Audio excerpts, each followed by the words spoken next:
first step of the budgeting process is knowing where your money currently goes. The second step, the one we're about to dive into now, is all about knowing where your money should go.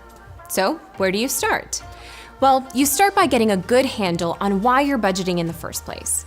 This means taking the time to write out your goals, include each goal's name, time frame, and a monthly dollar amount needed to achieve it. For example, my goal is a car down payment in 3 years, and I need to set aside $200 per month to make it happen. The next thing you'll want to do is compare your current outflows to some great budgeting rules of thumb and adjust as needed. For starters, saving and investing should come out first and should typically be targeted to be at least 10 to 15% of your pre-tax pay. Then, depending on where you live and a few other factors, taxes will often take about 20%. This will leave you with about 65% of your pre-tax pay to live on. This is sometimes called take-home pay. Here are a couple other budgeting rules of thumb.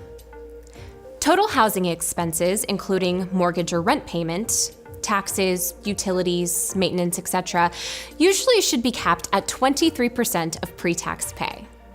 And total transportation expenses, including car payments, insurance, gas, maintenance, etc., shouldn't exceed 10%. To put these percentages in real dollar terms, take a look at these sample pre-tax pay amounts of $1,000 to $5,000 per month.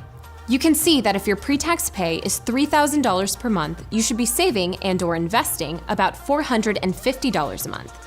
Taxes might take another $600. Next, you should be spending no more than $690 on all housing-related expenses and $300 on all transportation costs. Follow these guidelines and you'd be left with about $960 per month for everything else like groceries, cell phone bills, and having fun.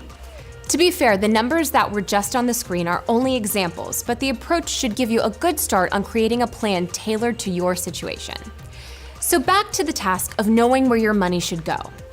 It's really just knowing two big things. One, your goals for setting up a budget in the first place and what it's going to take to achieve them. And two, knowing how your current outflows stack up against some budgeting rules of thumb. From there, it's all about creating your plan. And that's the next step in the budgeting process.